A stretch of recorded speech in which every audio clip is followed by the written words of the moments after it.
I tell people who are getting started on YouTube, the first thing you should really try to master is how to get clicks on your video. If you can get a high enough click-through rate, you will be rewarded with more impressions. And when you have more impressions, that's more data. But if you don't have a high enough click-through rate initially, you're not going to get impressions. You're not going to get views. You're not going to have great data about how good the video is because not enough people gave it a chance because not enough people clicked initially. The more videos we put on YouTube, the more sustained traffic we get to our YouTube videos. It really feels like you're building a library of assets, whereas short form, it's very much a treadmill. It's a what have you done for me lately type of world. The people who listen to the audio podcast listen to a lot more than video viewers watch. Jay Clouse is the mastermind behind Creator Science, where he helps creators turn content into thriving businesses. Today, we're breaking down how he built his audience, crafted offers that sell, and scaled his programs, all while revealing why most creators fail and how to avoid it. What I want to do is I want to make this like a proper roadmap for a creator. So how did it go from like, not necessarily zero, but have a roadmap, start to finish, and like what would be your exact guide to become a creator and a creator business and be successful in 2025. What's your step? Deal. Step one. Step one. So I think the most important thing is understanding your premise as a creator, which is a lot of people hear the word niche. The niche word is okay. It's like well-meaning advice. I just think it's a little bit incomplete because when people hear the advice of starting a niche, what they end up doing is carving off this tiny like part of a market because they think, well, this is an underserved specific type of person that I can target. Let me start there, which isn't a terrible idea, but as more and more creators join the scene, these niches get tinier and tinier and tinier and kind of like really box you into a corner that's uncomfortable. I like the idea of a premise because if you think about like a movie or a TV show or a book, someone says, hey, have you watched Penguin on HBO? You'll say, no, I haven't. What's that about? And that question, what's that about, is the opening to describe the premise of the movie, the book, the TV show, whatever it is. Having a clear premise is what makes you referable, just like this example I was sharing with you. And your premise doesn't have to be like a small, specific avatar or niche necessarily. It just has to be your unique take on something. So I think every creator starting today needs to understand, how am I unique, differentiated in the marketplace? Because if you're not, you're going to have a really hard time breaking through. Still difficult, but I think about these three concentric circles, which are legible, compelling, and differentiated.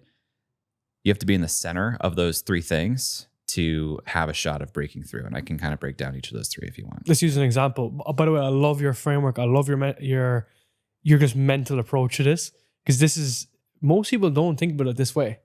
You think through these things very like logically, and it's also not based on just tactics. It's more like emotion. So that's why I really kind of want you to kind of almost like elaborate on your own ideas. Sure. So when I say legible, what I mean is when you hear it, you have an intuitive understanding of what that means. I think legibility is super important in everything you do as a creator, because if it's not legible, then people just can't interact with it. They don't understand what you're doing. So you as a creator, your premise has to be legible. We have to understand what you are doing. So if you were to say, I help podcasters start video shows, it's pretty legible. It's pretty easy to understand. If you were to say something like, I help podcasters reach their potential, less legible. Like it means a little bit less, right? Compelling. Compelling means that when you talk about what you do, people's eyes light up and they have this feeling of, I want that. Not only do I get that, legible, but compelling, I want that. Compelling in some markets might be like, I help you increase your revenue $10,000 per month. Okay, pretty compelling. Again, if you were to say something like, I help you reach your financial goals, it's a little less clear, a little less compelling. It just doesn't make you as excited, right?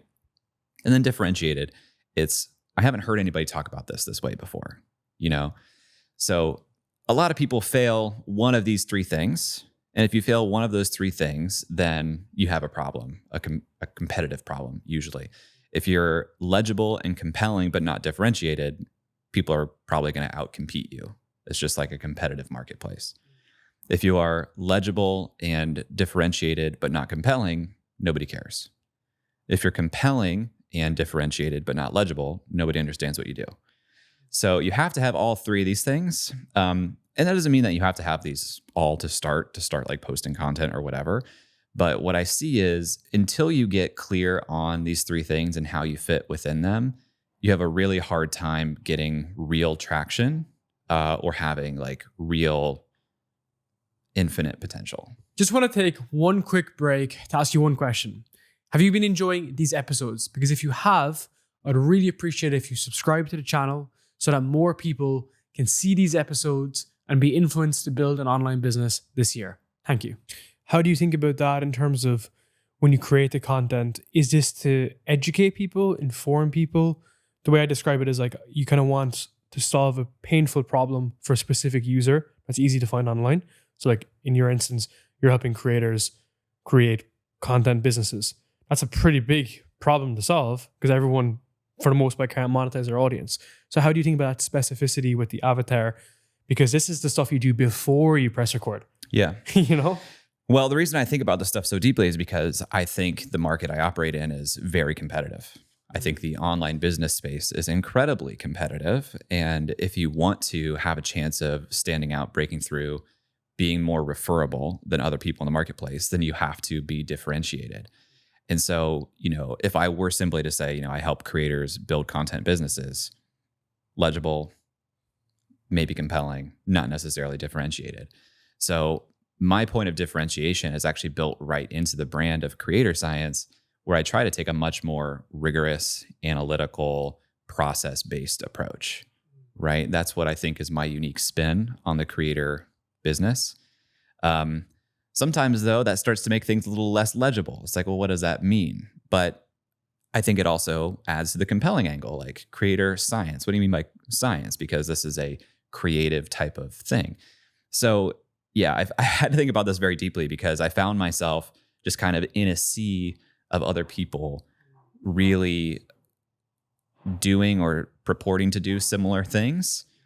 And, I wish I would have known these frameworks, this way of thinking about things earlier on. So I could have done it a little bit smarter out of the box because it really does set you up for much faster success. How do you break that down to someone who's building a creator business in the beginning so it doesn't overwhelm them, like the analytical part? They come to you and say, hey, Jay, I have a background in fitness and I want to build a creator business. How do you help them see the analytical side to plan out that initial stage? Because creator science is an amazing term because I can see it so vividly. You have videos out, you're checking the analytics, but how do you get them to that way of thinking before they even start putting out content? I think you can break it down to a really simple level in the beginning because I think literally any piece of content you publish can be an experiment. And like implicitly sort of is. It's just a question of, do you want to approach it that way? Because everything you publish, you're going to look at like, how did this quote unquote do? How did it do? How did it perform? And you will judge that by some sort of metric, whether it's quantitative, likes, comments, whatever, shares, qualitative. I got great feedback. People are saying this about it. Most people are analyzing the performance of their post, at least in that way. And they're probably making tweaks to how they continue to publish based on that. I saw when I talked about this subject, it got more engagement. I'm going to talk about that subject more. That is a science-driven approach. That is, you had a hypothesis about what content to create. You observed the results. You iterated your approach based on it. Observe, experiment, iterate. That is kind of the core of what I try to teach people to do. How do you do that without niche hopping and without completely going 180? Because I'd love to ask you about this too, in terms of, sometimes the posts that get the most engagement are not the ones that contribute to the bottom line. So how do you think about that in terms of, because I get this question quite a lot in my community too, which is I put out these 5 pieces of content and one of them was on fitness, one of them was on personal development, one was on mindset. Oh, one was on my offer and the other stuff took off. How do you crystallize that for someone? Because they're thinking, well, this worked, right? Before we go any further, I have one question for you. Do you want to generate more leads for your business? Well, I've put together an entire system how anyone can use a podcast to generate more leads for their business. And the best part is you don't even need a podcast to get started. I've created an entire guide and framework for you to be able to get more guests, more clients, more customers, more people in your pipeline and generate more revenue. This exact system is available right in the description down below, and you'll be able to leverage a podcast to generate more leads for your business and be able to increase your exposure, increase your authority, and increase your influence in your industry. So check that out right down below. I think that level of experimentation in terms of like what is the nature of this piece of content, that's something good to do in the beginning when you're figuring out the premise. But as you become more certain about what it is that you stand for and talk about and who you are for, I think you want to limit the aperture of those things a little bit more, because when you start niche hopping, I like that phrase, you run the risk of, if you make something that is pretty far outside of what you would typically make and it goes really well, that could actually have a negative impact on you in a big way. I saw a lot of people who built large followings on different platforms because they were really good at tapping into a broadly accessible idea that got a lot of engagement and people follow because of it.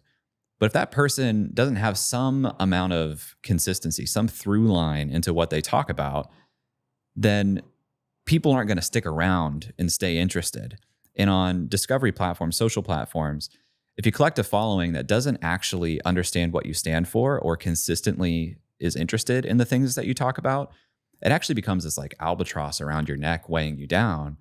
Because the way most of these platforms work is you publish something, that platform will show that piece of content to a subset of your followers first, because the idea is, well, your existing followers should care about this more than anyone else. Let's judge the quality of this content by how your own followers engage with it.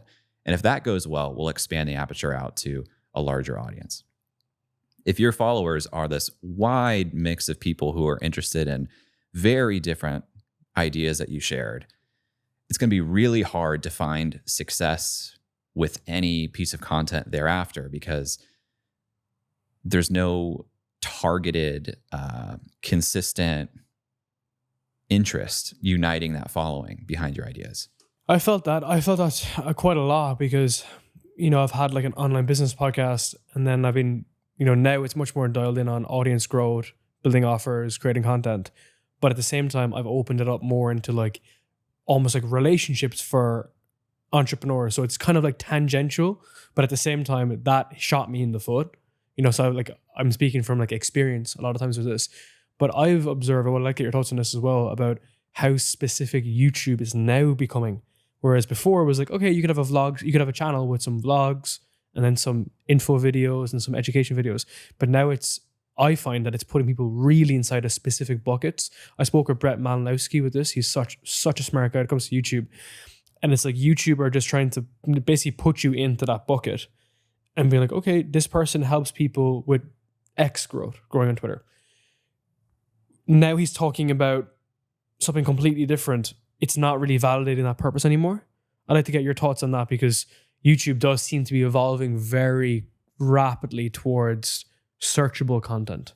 I don't think I agree with the idea that it's evolving towards searchable content. I think what happens is YouTube will look at the profile of somebody who is engaged with your past videos and basically say, what do we know about this person's interests? And let's say you have, actually I'll use a specific example. We have this video that's by far and away the most successful video on our channel. It's with Jenny Hoyos. Such a good video, man. Has almost 4 million views and has contributed literally half of our subscribers on the channel.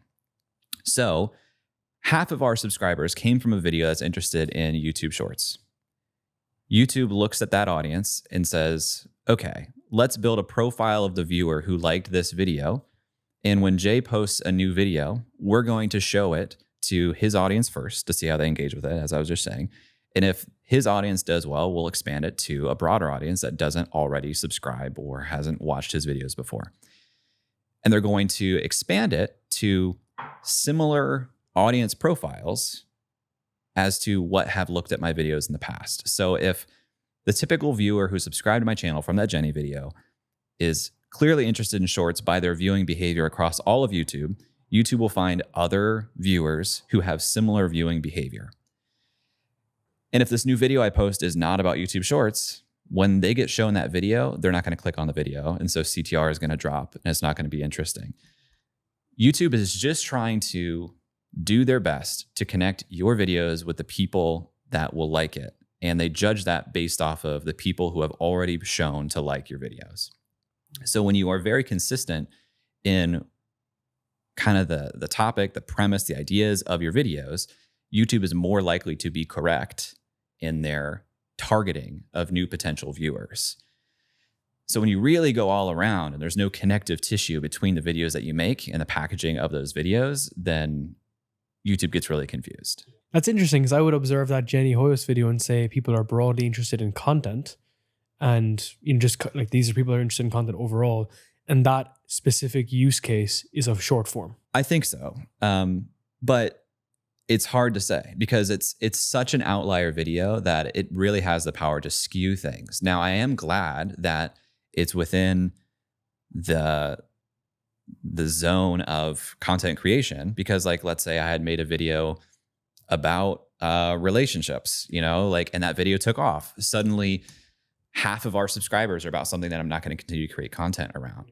So we had a very, there was a moment after that video like really popped off because it popped off immediately, where the incentives would be, you should make another video about shorts. You should make another video about something very closely related to that video that just did really well, because chances are that video is going to do really well too.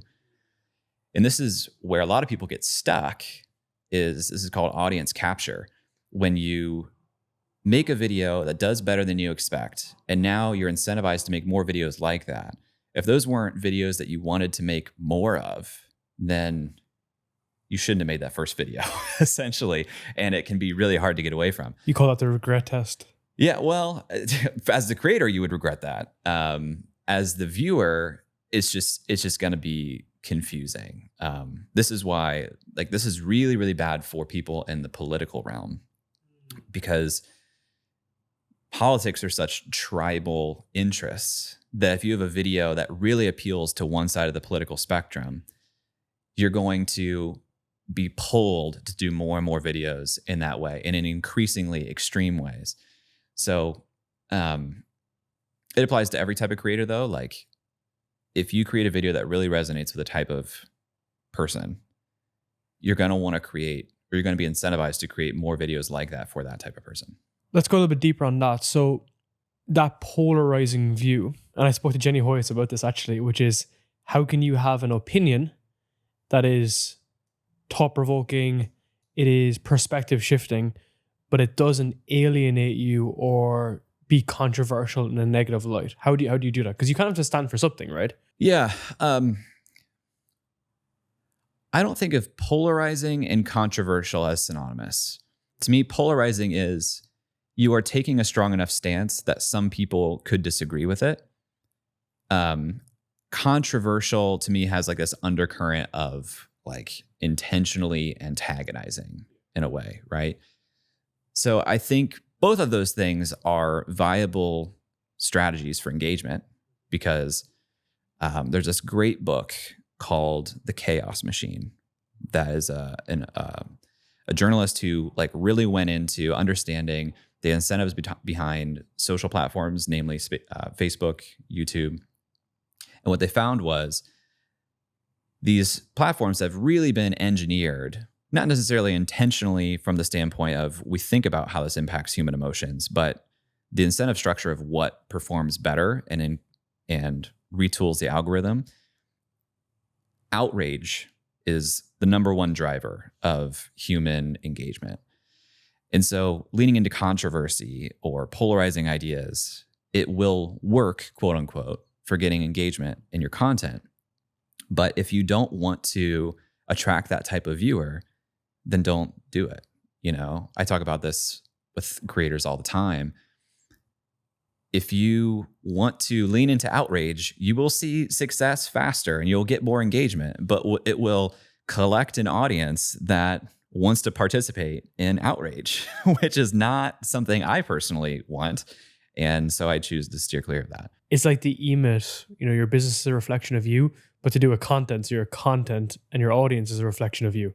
So if you're creating something that's just completely controversial, no shit, you're getting a load of shit on the internet. So with the Jenny Hoyos video, and with a lot of your videos, whether it's Paddy Galloway or whatnot, they have an asymmetrical return. So you put in the effort and they've gone crazier. So they have like a non-linear effect. Have you read 10x is easier than 2x? I haven't read it because it strikes me as the type of book where like you hear the title and you're kind of like, I get it. Yes.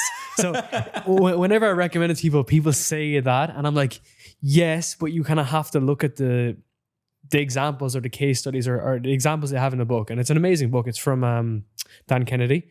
But one of the pieces is about content. So most guys will gloss over this part in the book, but it's Mr. Beast talking about content.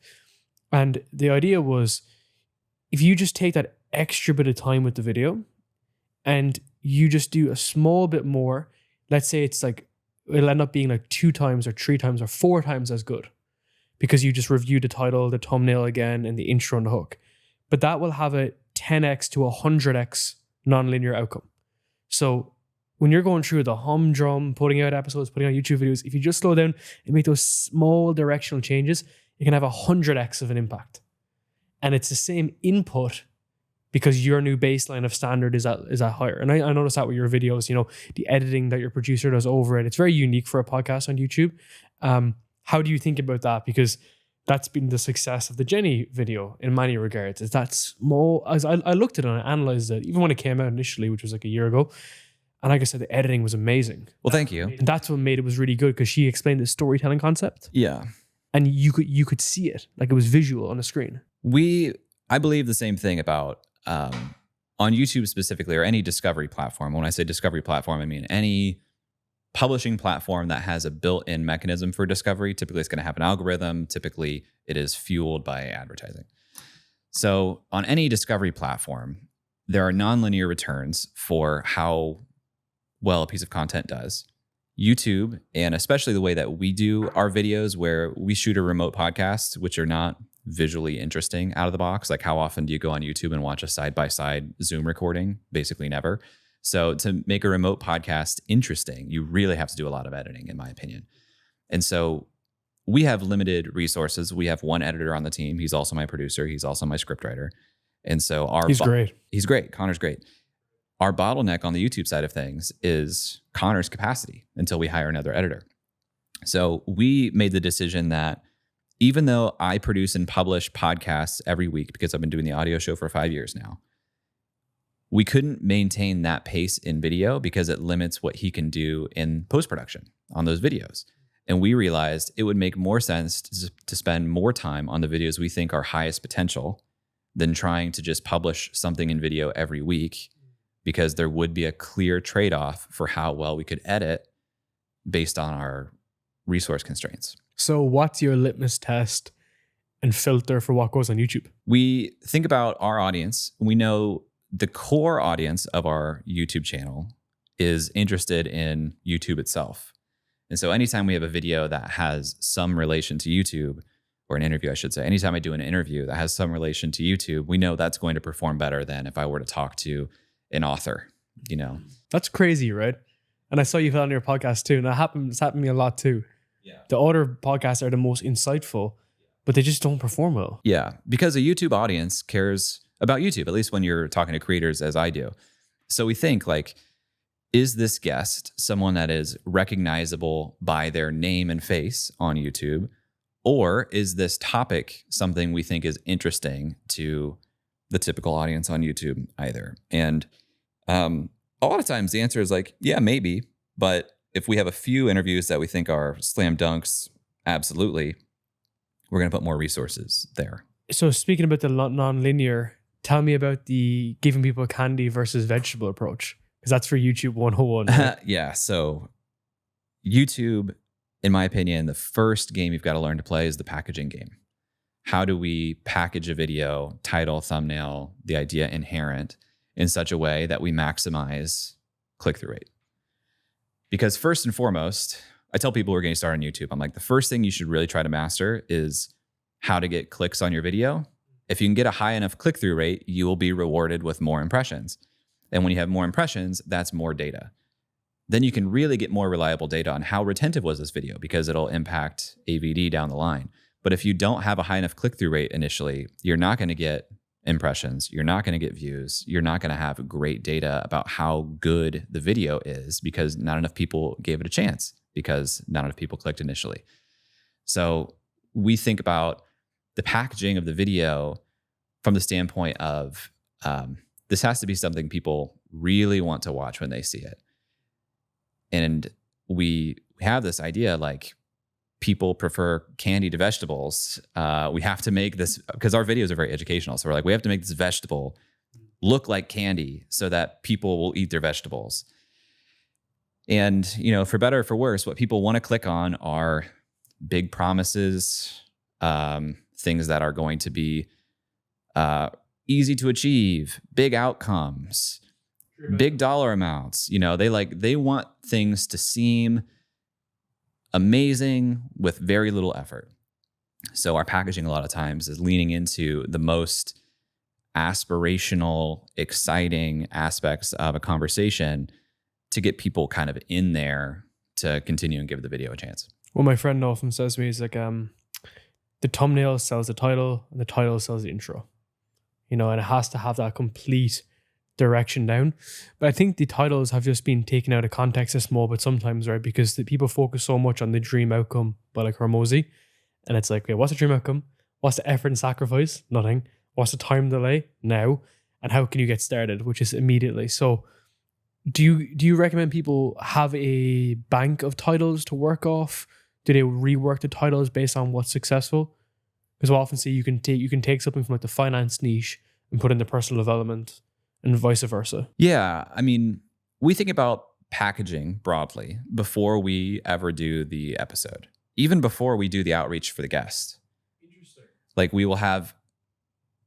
come up with video ideas from one of two angles. Either I have access to somebody that I think would be interesting to a YouTube audience. Let's figure out what the best direction for the conversation is.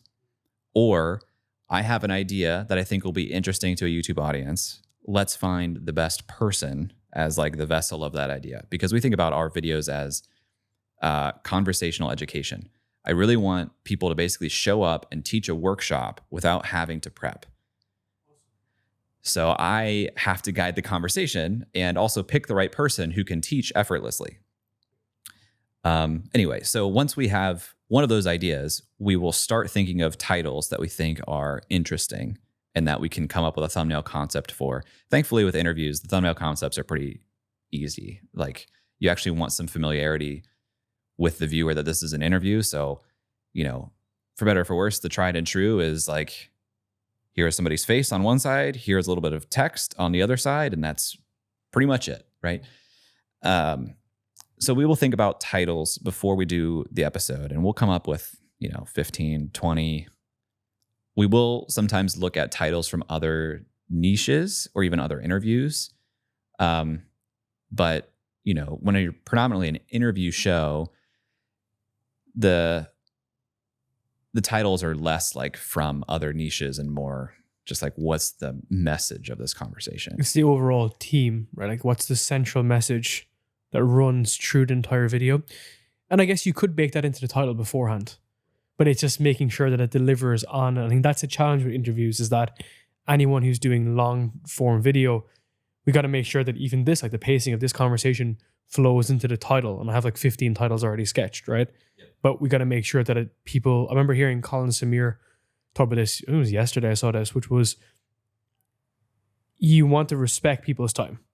So in the title, you saw the title, and then you want to have that respect time, basically. So the metric is that someone doesn't click off of this and think, that was average. Yeah, the propensity or the tendency for a lot of long form interviews is to say, like, this is a wide-ranging conversation with this person, in which case you're really depending on that person's identity to be the thing that drives people to click. And if somebody doesn't know who that person is, then that person's absolutely not going to click that video. They really have to know who that person is for just their identity to be what makes them click. So the better approach is to take the overall theme of the conversation. But if you have on the back end an actual wide-ranging conversation, then people are either going to leave after you've paid off the title in the early part of the interview, or if you leave the thing that the title is talking about till late in the interview, they're going to click in and be like, where are you going to talk about this? And maybe give up before it even gets there. So we find that it's much better to pick like a narrower theme or idea that we want to explore in a conversation and really go deep on it rather than trying to cover a lot of ground with a person. Yeah, for sure. And that's the idea about specificity. It's even with your niche, right? Everyone thinks, well, I'm in the personal development space. It's like, no, you could go into the meditation and then a specific type of meditation within there. And then you realize within the depth of that niche, there's so much for you to explore for 10 years of content. That's the reality, you know? So one thing that you've really nailed is the offer on the back of the content. So the last question I have on the content specifically is, we talk about YouTube, but you also have your newsletter and you also have LinkedIn. And that's where I would often see you. So you remind me of what you do on LinkedIn.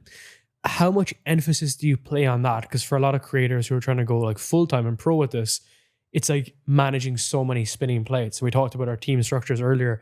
You know, for me, it's a little bit easier, I would say, because I have, 10 full-time people. Not to do the shit for me, but just to alleviate the pressure. So like, how do you set the top of the funnel, which is awareness? And how do you set the priority of which channels to go after? So you've heard me say discovery channel or discovery platform a couple of times here.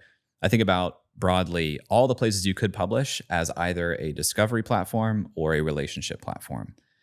Discovery platforms, again, are any platform that has a built-in mechanism for discovery. It basically says, we serve up content to content consumers.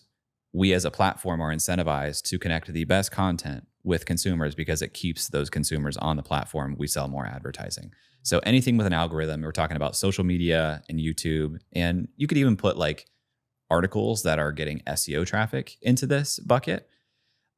Relationship platforms are platforms where there is a much more reliable means of communication between you and the end consumer because they have opted into direct communication from you. There's not a third-party platform guiding the traffic to them. These are podcasting, audio podcasting, email, SMS, and private communities. SMS. Once people opt into that and you send a message through those channels, it's going to show up in front of them in a linear way. It's not going to be algorithmically chosen based on what is most engaging. You get a feed of messages from people you've opted into, and that's a reliable means of communication. So my strategy is discovery channel or discovery platforms are at the top of the funnel. Then the goal of discovery platforms is to reduce your dependency on discovery platforms. You want to deplatform them into a relationship platform where you have your own means of communication. It's a means of distribution that you own and control. And then that really de-risks your business because then you have a much more resilient, sturdier form of communication. So when people are getting started and they're overwhelmed by all these platforms to choose, I ask them, okay, what form of content creation are you most drawn to? Do you want to do text-based? Do you want to do video? Do you want to do audio? Because some people are predisposed and interested in some other than the others. Some people are really allergic to video. Some people love video and don't like text. If you really love video, then your discovery platform's pretty much open to anything you want because every platform is prioritizing video right now. But historically, it's been like YouTube, TikTok, Instagram. That's where you play. That's not even historic. If you think about it, TikTok is still so recent, right? Yeah. If you really like text, X, LinkedIn, now we have Blue Sky, we have Threads, like we're all over the place. But I asked them to start medium first, text or video. Choose one discovery platform that you want to get really good at and one relationship platform. I encourage everybody for the relationship platform to really lean into email first and foremost, because I think it's the easiest of those platforms to grow. Also, it's historically the most reliable for building a sustained audience and being able to sell something on the back end. What's some of the metrics you've had with that? Because I know you've had your email list for quite some time. Like, what's the average amount of leads you would see coming from YouTube into your email list? How would you think about the performance of your email list versus direct response on LinkedIn when you're pushing a product? Like, how do you think about that? Because I know you're a science-driven guy. Yeah, I barely do direct response on a discovery platform. To me, like the optimal outcome, the optimal call to action on any discovery platform is some way to get them to email. And it probably shouldn't be as simple as like subscribe to my newsletter. That works okay, but it's going to be a lot better if you promise some more compelling bit of value, some sort of lead magnet, some sort of resource that to get it, you have to enter your email to get it. YouTube has been the most powerful discovery source for us in a very short amount of time because the shelf life of those assets, those videos, are much longer than anything short form. It's an inverse relationship, right? In what way? What do you mean? So the performance of YouTube accelerates through time, or it increases through time if the video is performing well, and it will pay dividends too. Whereas for LinkedIn and the other platforms have a deceleration. They'll work off backwards. In the best cases, yes, that's true. Even YouTube, I find often there is like a moment where things kind of go flat. Of course, and yeah. There's always the opportunity that it could go back in the other direction as YouTube starts to fine tune who it's showing the video to. But yeah, you're right in that the more videos we put on YouTube, the more sustained traffic we get to our YouTube videos. Like it really feels like you're building a library of assets. Whereas short form, it's very much a treadmill. It's a what have you done for me lately type of world. I want to ask you on that because a big thing that we try to help people with is running an interview show, but not having to just be the interviewer. So everyone's like, so what happens is you get in this treadmill being like, oh, who's the next guest? Who's the next guest? Who's the next guest? The way it was described to me was you shouldn't have a podcast that someone says, oh, Jay is on a podcast. It should be, what will Darren ask Jay? So it's almost like people come for you, maybe as a discovery, but then they stay for the quality of the questions or the interaction. How do you think about that? Because, you know, your channel's fucking huge and it's based off you interviewing people, but there's small subtleties in like how you show up that's built a very strong tribe as to why people come back to you. Yeah, I think that's definitely where you want to get to as an interviewer, is having people come to you because they want your perspective on something. I mean, as time has gone on, we've seen how authors in particular will really leverage podcasts as a way to get the word out about a book or some big project, right? And if I go into my podcast app and see that Malcolm Gladwell's written a new book because he's showing up on all of my subscribed podcasts, I'm probably not going to listen to 10 Malcolm Gladwell interviews, you know? So who do I choose? I'm going to choose the interviewer that I think gets the most interesting and unique information out of that person. So that is definitely what you want to build to. I think it takes some time to get there, especially if you don't already have an audience. The question is like, how do I build one? Typically, you're piggybacking off of some of the name equity of your guests. And that's how you audition as an individual for the audience you're trying to collect. But it takes some time. It takes some time for people to be interested in you rather than the guest. I've started doing a lot more solo episodes, especially in audio. But I want to bring that to video as well. It's just an entirely different video production process. But in audio, like what I've been doing now for the last few months is I will record these like one take, I call them voice memo episodes, where I just sit down and literally open the voice memos app on my iPhone and record like 3 to 7 minutes on an idea, push that directly to my podcast host, and the whole thing is done within, 10 minutes. And those are the most popular episodes on the podcast now. They're ad-free because there's very little time involved. And it's just an idea from me. And it's very efficient. It's a very small ask of the listener to check that out. But that I know is reinforcing people's interest and respect of my viewpoint rather than just, the vessel that interviews the guest. I think the other nuance here is if you are doing a podcast with guests, trying to shift your frame from I'm interviewing this person to I'm having a conversation with this person.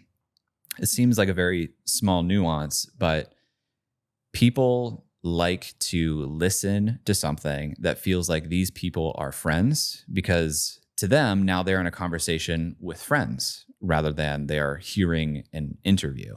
This is why if I were to ever start a new podcast, specifically audio, I would do it with a co-host. Co-hosted shows just grow much faster because there's natural rapport in every episode. There's a consistent set of characters in every episode. And these two people who are friends feel like you're friends. Whereas if it's just a solo host, either they're interviewing somebody and that same level of rapport, it's really tough to get with somebody that you don't speak to very, very frequently. Or if you're doing solo episodes, it's a lot more intense because it feels like it's directed straight at you. And so you almost have to be like more attentive. Whereas if I'm just listening to one of my favorite podcasts with these two co-hosts talking and they're having a good time, I just enjoy being in the experience. Yeah, and I've heard it must be very difficult for you to do that as well when you're fully remote. I'm still doing a lot of remote episodes as well, but it does seem like that extra bit of difficulty because you're hopping on Riverside or StreamYard and it's like, all right, let's go, whereas I think I heard you put it as you want to view the guest as a teacher versus like someone you look up to? What was the phrase you had for that? Well, I call it educational or conversational education because I do think of like the guest as basically like a guest lecturer, but I want it to be very cozy. Like I don't want it to feel like they are lecturing you, but I want it to have the effect of, I just learned a lot and it's really easy. Like I want it to feel like your favorite high school or college professor, like someone you just enjoyed hearing talk about something because they explained it in such a way that was easy for you to understand. Okay, that makes a lot more sense. So on the conversion, so when you're deplatforming users, you've had your community. How have you used the content as traffic into the email list to build a community base? Like how have you pieced that together? And it's kept on growing, right? It's been growing for many years at this point. The majority of my guests run content businesses. They've used content as the main element of their business to drive more revenue and build their influence online. We've been doing this through a podcast for many years. We have many guests, clients, and even customers use a podcast as their main source of driving more revenue for their business and building their influence online. And we're offering a handful of spots to book in a call with our team to learn how you, yes you, can leverage a podcast to generate more revenue for your business and drive your influence online. Many of our clients and customers start from nothing, but each one of them are action takers and they want to learn more about how to build a podcast and a brand right around their business. So if you want to learn more and you're really interested in building a podcast, check out the link down below and book in a free call with our customer success manager, and he will guide you into how you can build and generate more revenue from your podcast this year. So you have the discovery platforms at the top of the funnel. That's social media and YouTube. I'm trying to get them to email, and then I try to grow the podcast, the audio podcast, through my email list predominantly. And then why is that? It's an important point. Well, because audio podcasts are really hard to grow. They have to come from somewhere. You basically have to push listeners to your show from somewhere because there's no discoverability. And even as the YouTube show has grown, it has not had much of an impact on the audio show at all.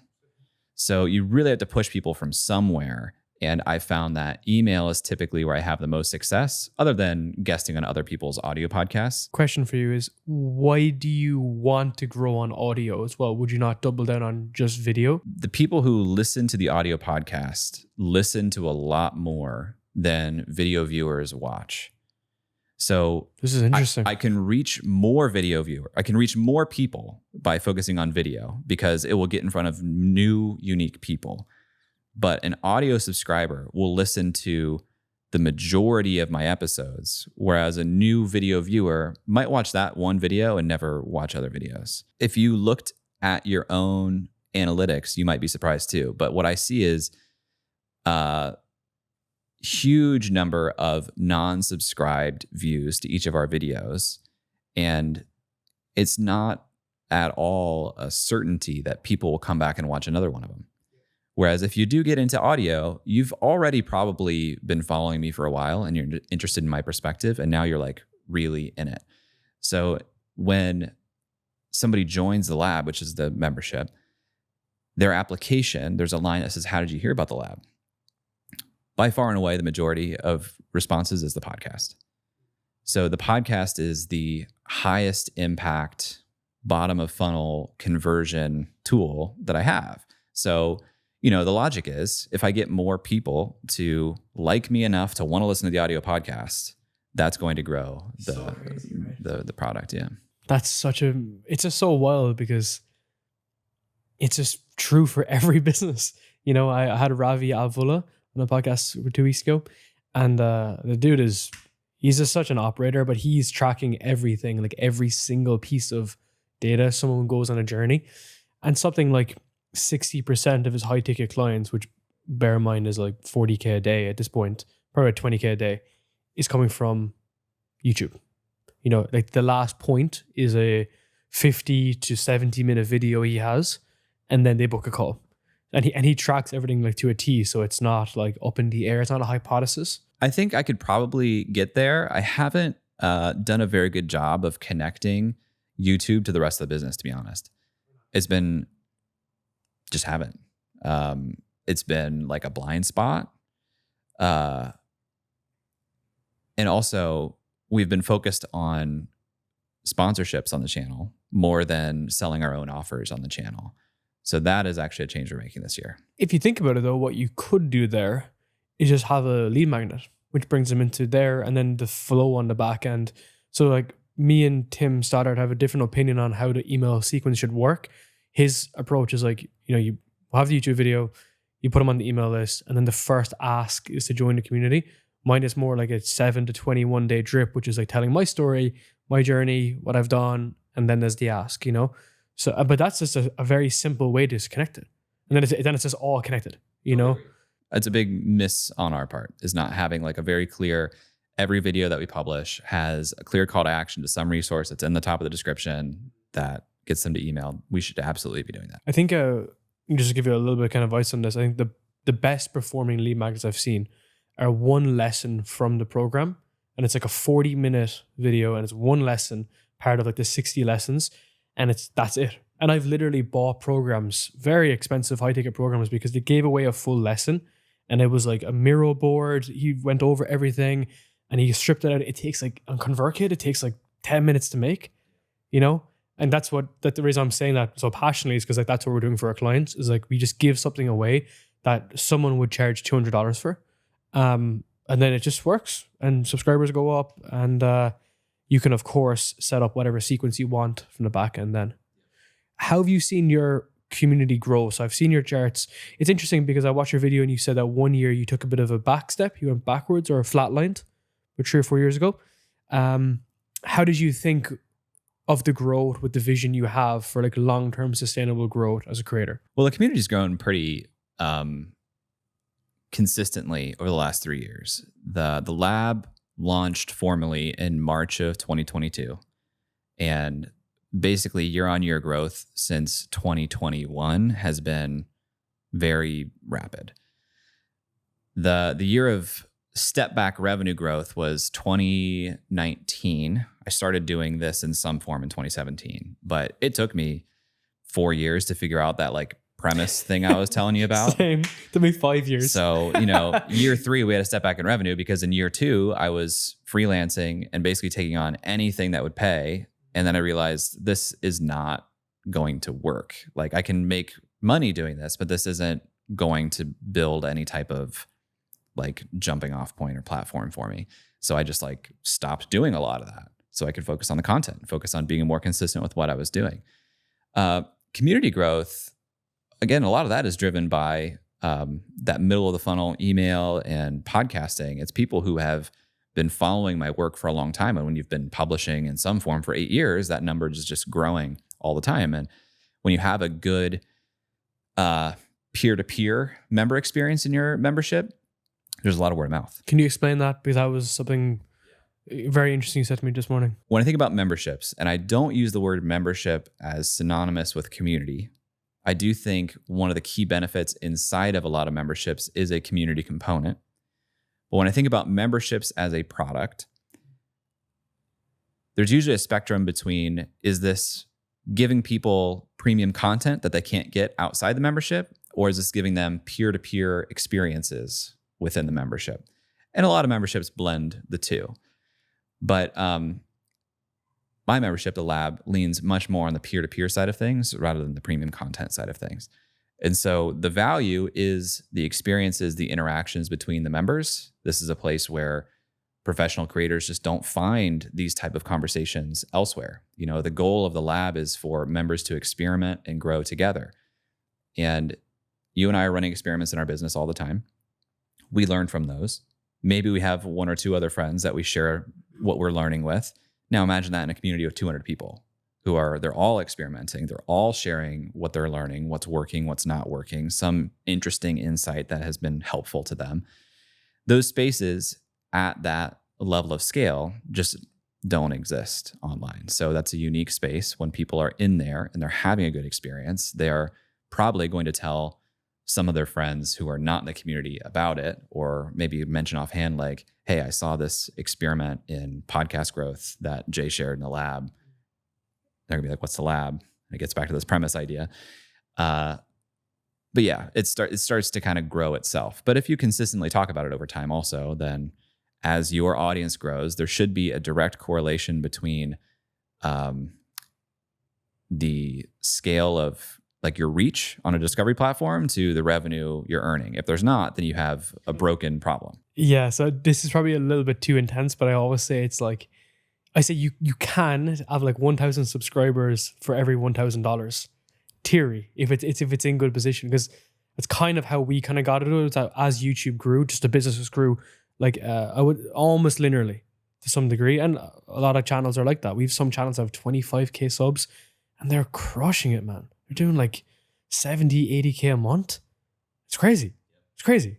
I actually have some channels that are sub 1,000 followers, sub 1,000 subscribers, but they're so niche that they're doing crazy brand deals. I mean, like 250k a year, because they're like they're like a veteran of their niche.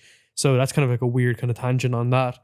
But it's very interesting to observe the way that you build that community, because I think you've done it in a very elegant way versus, throwing everyone in a school group. Yeah. And it's like survive. Because I felt that. I've bought into programs and I've just been thrown into a school group and forgotten about. So that was a big value for mine. And I interviewed Dakota yesterday here, and Dakota Robertson, we kind of discussed about how you should build a community with all the stuff that you hated about the communities that you joined. So a big thing for me was like onboarding calls, a one-to-one touch point with either me or our CSM, ongoing feedback, reviewing content. These are really important values for me because I've never seen that in stuff that I've bought. And it sounds like that you've been able to cultivate that with peer-to-peer interaction. Yeah, I agree with this idea of, I think about it as onboarding. When people join the community, they have this moment of excitement and almost a little bit of anxiety, especially depends on the investment. But the lab is not the cheapest membership out there. It's $2,000 to $4,000 a year. And so sorry, 2,000 and 4,000? 2,000 to 4,000, depending on whatever tier you join. Yeah. So that's a lot of money to drop. And at the point of swiping your credit card, you have taken all the risk as the customer, because your money is gone and the person who has captured that value has not yet provided the value on the other side of things. So a lot of communities will swipe the card, capture the value, and then, as you said, kind of throw you into the pool and say, good luck, everything you need is here, find it and make your investment back. And to me, it's a missed opportunity. Like at the moment of swiping your credit card, you should do everything you can to get people to capturing that value on their own as quickly as possible. That's so interesting. So you might find this interesting. You might have heard this before. It's that we do weekly pricing. So you could pay $4,000 for the year, but we're so confident that we can just help you that you can get started for $125 a week. So that pricing is very strategic because one, it's a commitment. It's a lower risk commitment. And then you can basically like go through the process of like investigating, trying it out, joining the calls and so on. And then on top of that, we can discount what you've paid if you want to upgrade. So let's say 125 by 4 is 500. You then pay 3,500. And the logic with that is the fact that if you truly believe that you can help someone, get someone started with a small thing so that they're committed, right? Because you can't just give it to someone for free. Because then you can do it. And when we went to roll it out, I learned it from someone. That's the reason why I did it. I didn't invent this model. And my team were like, but what if someone comes in and scrapes it and leave? And I was like, trust me, if we do a good job, they're not going to do that. And we've never had someone churn out at all. Never. That's good. It's crazy. Never had somebody churn ever? From the weekly pricing. Interesting. Yeah. And we've been doing this a year, so it's not like we've been doing this forever. But they come in and they pay weekly, and guys will happily pay that, or else upgrade. Okay. Because the logic is, let's say it's 125 a week. That's like 6K for the year or something if they kept paying it. But then there'll come a point whereby they want to upgrade. Does that make sense? So it's just giving people a get started mechanism. The reason why you do that is because in theory, you don't have to do sales calls. That wasn't the logic with it. But yeah, that model is really interesting if you are confident you can get results. And that's the whole idea. That was the whole idea, right? It was super interesting, man, because I'm completely in your boat as well, which is just help people solve the problem that they have.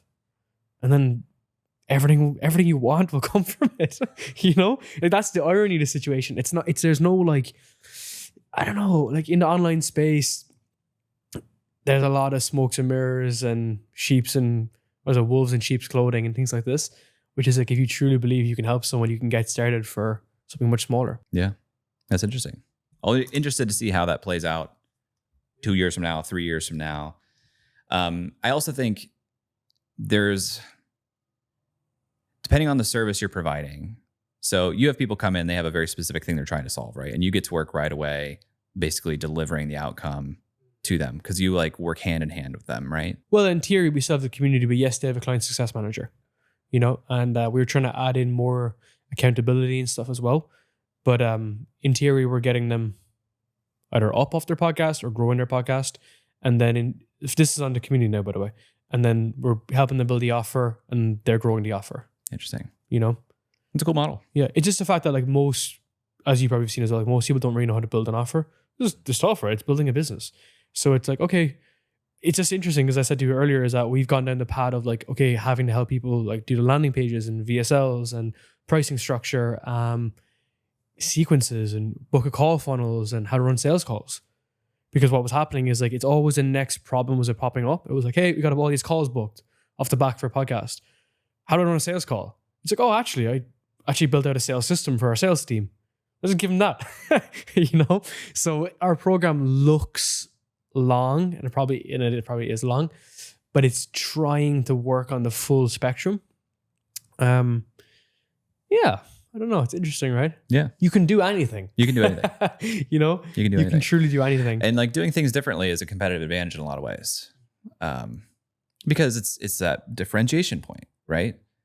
Not only is this offer legible and compelling, but now it's also differentiated. Oh, it's very risk-free. I can come in and just do a week. And if I don't like it, I can leave. It's a strong point of differentiation. One of the areas I want to ask you about, because I know you have a lot of things you can do for your last day here, is so the power of small communities. I think a limiting belief, well, I want to get your thoughts on this, people's limiting beliefs of starting a community is that what if no one shows up, or what it's really small, right? And what I've found is that some of our best calls, our best interactions with community members is when there's hardly no one on the calls. So it is like, again, it's an inverse relationship. The founder thinks you need 1,000 people on the calls, but members want no one on the calls, so they get more of an intimate, almost one-to-one feel. How have you seen that in your own examples and with who you consult and coach? I think there's a lot of ways I could take this question. So I think a lot of people want high participation in calls because they're using that as a proxy for people are finding value in this space. And if people don't show up, they worry that people are not finding value. This is a leading indicator that churn might happen. But you should just play that out and see if that's true. If people are not showing up to the calls, but there is high retention, is it really a bad thing that people aren't showing up to the calls? To your point, the user experience of a more limited number of people involved in any experience is usually a little bit better because they get more attention, they get more access. The people who do show up have a meaningfully better experience because they got personalized, contextualized information.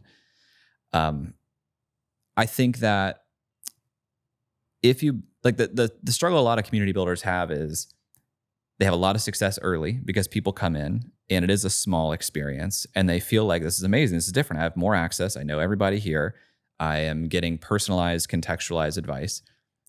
And that success leads to more people joining, which now starts to directly counteract the experience that people love in the first place. So the challenge for a lot of people as they're building a membership, building a community, and increasing the number of members they have, if part of the magic was the small experience, you need to find ways to continue to enable small experiences, even within a larger whole.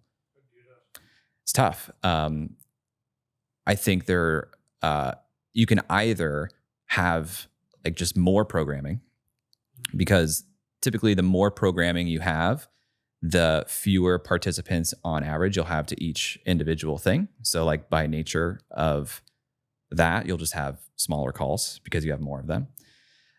You could have like some sort of matching mechanism to put people into small groups or masterminds, either self-led or hiring a facilitator to have them do that. Those are the ways that work the best. I also see a lot of communities that have been around for a long time. If they have geographic density within their membership, they'll enable or even organize in-person events, which is really, really powerful for a community, even if it is predominantly online. But I don't like to be too prescriptive here, because the limit is only your imagination. And if you just have the frame of, I want to enable small group experiences within my larger membership, you should just chase that thought and ideate around it and find ways to do it. Because there's probably far more than I could even imagine or list myself. It's funny you said that, because I ran a dinner for our members and our clients in New York, and it was amazing. We had some guys who were 60, some guys who were 19 that came, and everyone loved it, right? Because they're still in the same pocket. And I'm running my first mastermind next week in Bali. And to your point, we had to limit it to 10 people, because it's actually in my home. So we were able to get 14 or 15, and we were like, no, we got to keep it to 10. And again, it's bringing that access, but not having it too. So some people run masterminds with one-to-ones in them. There's none of that. There's just going to be like all of us, and we're all going to be together and all going to be learning. And I think I've just kind of mirrored it off other people's masterminds I've attended. And that's the beauty of it, when you keep it at the right size. And then all these people then, as a result, join the calls, use their community, and effectively get the most out of it. Because it's just about getting results, right? Yeah. And if your community is online, a lot of times the way people see each other is very two-dimensionally. They see a name and a face and a photo.